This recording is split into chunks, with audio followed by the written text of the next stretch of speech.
देखिए, आज मैं आपको वास्तव में एक रियल हीरो से मिला रहा हूँ। इसका कद छोटा है और उम्र भी कम है। इसका नाम है दिव्यांचल। क्या नाम है? दिव्यांचल। नूरपुर के पास लोधीपुर मिलक है एक गांव, वहाँ के ये रहने वाले हैं। और दिव्यांचल की खासियत ये है कि इनकी उम्र अभी 21 साल 2 महीने हुई है। कितनी हुई है?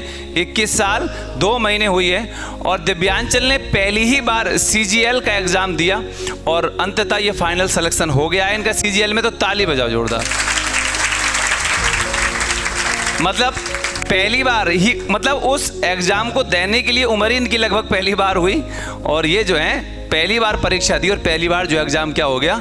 क्लियर हो गया। इससे पहले दिव्यांचल ने CHSL का एग्ज़ाम क्वालिफाई किया है, फाइनल से ये रह गए थे। इसके बाद दिव्यांचल ने SSC स्टेनो का भी एग्ज़ाम क्वालिफाई किया है, पूरा हो गया था, पर इनको शॉर्ट हैंड नहीं आती। तो मैंने पूछा भी था इनसे, तो बोले नहीं सर अब मैं CGL ही करूँगा। एयरफोर्स का भी क्लियर हो गया था, वो ज्वाइन नहीं करी। और अंततः आगे इनका ये चौथा सिलेक्शन है और इसमें इन्होंने पहले ही प्रयास में SSC CGL को क्वालिफाई करा। सबसे बड़ी बात क्या है ना, सबसे बड़ी बात यह है कि दिव्यांचल की जो पृष्ठभूमि है वो आर्थिक रूप से कमज़ोर है। इनके पिताजी दिहाड़ी मजदूर हैं और एक दिहाड़ी मजदूर का बेटा जब अपनी मेहनत से दिन रात पढ़कर लगन के साथ CGL का एग्ज़ाम क्वालिफाई करता है, ग्रामीण क्षेत्र का बच्चा, तो हमारा दिल जो है बहुत खुश हो जाता है। इसलिए जोरदार तालियां। और उन माँ बापों के लिए भी जोरदार तालियां, इनके पिताजी के लिए, इनकी माँ के लिए भी, जिन्होंने इनको इतना बड़ा हौसला दिया कि मेहनत मजदूरी करके अपने बच्चों को पढ़ाया। और ऐसे बच्चों के द्वारा ही हमें ये लगता है कि हमारा वो सपना जो ग्रामीण क्षेत्र में हम कोचिंग खोलने का सपना सोच के यहाँ पर हमने कोचिंग खोली थी कि ग्रामीण क्षेत्र के मजदूर गरीब तबके को हम उसके उच्च पदों तक पहुँचाएंगे, तो आज इन जैसे बच्चों के कारण परफेक्ट क्लासेस का वो सपना पूरा हो रहा है। तो इसलिए जोरदार ताली बजाएंगे आप। 12वीं के बाद दिव्यांचल ने डायरेक्ट इस कोचिंग को ज्वाइन किया 12वीं करने के बाद, और 3-4 साल तैयारी करी। इस तैयारी के दौरान सभी एग्जाम क्वालिफाई करें और अंततः पहली बात तो ये कि गांव का बच्चा जिसकी एक साधारण से स्कूल में पढ़ाई हुई हो, पर उसके अंदर जो काम करने का जज्बा होता है, क्योंकि जज्बे के लिए किसी रुपए की आवश्यकता नहीं है आपको। अगर आपके अंदर जज्बा है तो आप कुछ भी कर गुजरेंगे, क्योंकि जो आपके अंदर कार्य करने का जज्बा होता है वो आपको बहुत आगे की ओर प्रेरित करता है। तो ये वो बच्चे हैं। हमारा उद्देश्य लोगों को ये दिखाना नहीं हम सिलेक्शन कितने दे रहे हैं, हमारा उद्देश्य ये है कि लोग इन जैसे बच्चों को देखकर मोटिवेट हों और ये देखें कि आप कितने भी मजदूर के बच्चे हैं, गरीब के बच्चे हैं, पढ़ाई में अमीरी गरीबी नहीं होती, पढ़ाई में हौसलों की लड़ाई होती है और अंततः जीत भी जो होती है वो किसकी होती है? हौसलों की होती है। तो ऐसी ही जीत की है दिव्यांचल ने।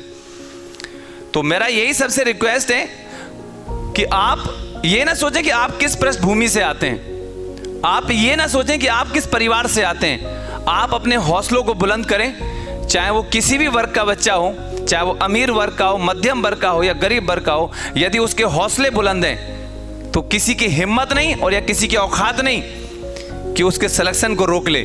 अब देख, सोचने वाली बात है कि पिताजी डेली मजदूरी करते हैं तो इतने रुपये नहीं होंगे कि दिल्ली भेज पाए, क्योंकि साहब एक गरीब आदमी के लिए दिल्ली का 10,000 रुपये महीने का खर्चा, रहने का, लाखों रुपए की कोचिंग की फीस। पर दिव्यांचल जैसे बच्चों ने उन बच्चों को रास्ता दिखा दिया है कि आपको कहीं जाने की जरूरत नहीं है, आपके अंदर ही सिलेक्शन बैठा हुआ है, बस आपको कठोर परिश्रम करना है और आपको क्या मिलेगी? सफलता मिलेगी। तो अब आपकी बात कराते हैं दिव्यांचल से।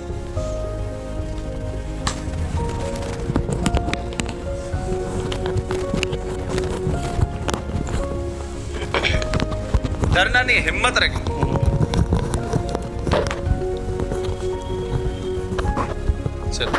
सबसे पहले सभी को जय हिंद। मेरा नाम दिव्यांचल सिंह है और मैं एक छोटे से गांव से आता हूं, लोधीपुर मिलक। मैंने 2019 में परफेक्ट को ज्वाइन किया था, उसके बाद लॉकडाउन लग गया तो मेरी पढ़ाई जो निरंतर चलती रही। मैंने पढ़ाई में कभी भी कुछ कमी नहीं की। मैं यूट्यूब से भी पढ़ा लॉकडाउन में और लगातार उन नोट्स को रिवाइज़ करता रहा। मैं पहले एयरफोर्स की तैयारी करता था। एयरफोर्स की तैयारी मुझे एयरफोर्स ज्वाइन करना था, बट वो 4 साल की हो गई। तो मुझे मतलब सही नहीं लगी वो 4 साल की। फिर मैं मेरा SSC CHSL क्लियर हो गया था।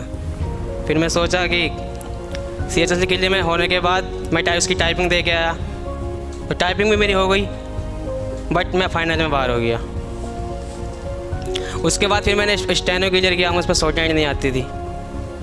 उसके बाद मैंने फिर CGL प्री हुआ मेरा, किसी ने मेरी ID तक लॉक कर दी थी। हाँ, इसने मुझे SSC की इसने मुझे बताया कि इसकी ID ब्लॉक मेरी ID लॉक हो चुकी थी, बट मैं परेशान रहा बहुत दिन। अंततः आके वो मैंने लेटर लिखा SSC को दिल्ली, वो मेरा लेटर उन्होंने पढ़ा तो उनका मुझ पर कॉल आया, वो मेरी ID अनलॉक हो गई। फिर मैंने SSC CGL की तैयारी करता रहा धीरे धीरे। बट ये है कि ये मेरे पास आया तो इसने बताया कि किसी ने क्या करा है, इसकी ID को लॉक कर लिया है, अब वो खुल ही नहीं रही है। हाँ, तो ये बहुत बड़ा मतलब इसके लिए वो भी था, पर अंततः माता रानी ने सुनी इसकी। बट लगातार मेहनत करने से ये सब कुछ, लगातार नोट्स को रिवाइज करते रहो। बट सफलता एक दिन में नहीं तो एक दिन ज़रूर मिलेगी अगर लगातार मेहनत करोगे तो। Thank you. अभी थोड़ी झिझक रहती है, जब अब ये अधिकारी बन के जब दोबारा आएंगे तो मामला दिव्यांचल का फिर दूसरा होगा।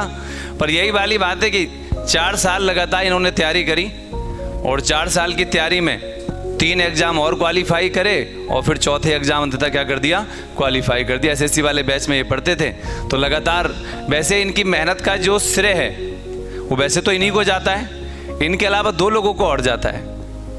एक वो जिन्होंने 12वीं तक पढ़ाया। मैं हमेशा कहता हूँ कि वो टीचर जो आपको 12वीं तक पढ़ाते हैं वो बड़े महान टीचर होते हैं, उनके अंदर आपसे कोई मांग की इच्छा नहीं होती। तो मैं चाहता हूँ कि जब भी आप 12वीं तक क्लियर, जब भी कोई एग्जाम क्लियर करें तो जो 12वीं तक वाले टीचर है ना उनसे मिलकर जरूर आए एक बार, उन्हें बड़ा अच्छा लगेगा। क्योंकि वो उन्होंने आपको 12 साल पढ़ाया है, हम लोग तो 1-1 साल 2-2 साल पढ़ाने वाले लोग हैं। अगर उन्होंने अच्छे से नहीं पढ़ाया होता तो अगर कोई नींव मजबूत नहीं कर पाएगा तो उस पर जो है बिल्डिंग नहीं बन पाएगी। तो जो नींव बनाने वाले टीचर्स होते हैं लोग उन्हें भूल जाते हैं। मैं हमेशा कहता हूँ कि जो 12वीं तक वाले टीचर होते हैं वो आपकी कामयाबी में बहुत बड़ा रोल अदा करते हैं। तो एक उन टीचरों के लिए जोरदार ताली बजाएंगे आप।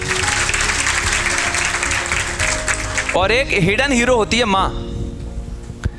दुनिया को जब विश्वास नहीं होता है तो सिर्फ उसे विश्वास होता है कि मेरा बच्चा क्लियर कर पाएगा, तो इनके माँ बाप के लिए भी जोरदार तालियां बजाएंगे। ठीक है, फिर मिलेंगे एक नए साथी के साथ। जब तक के लिए जय हिंद।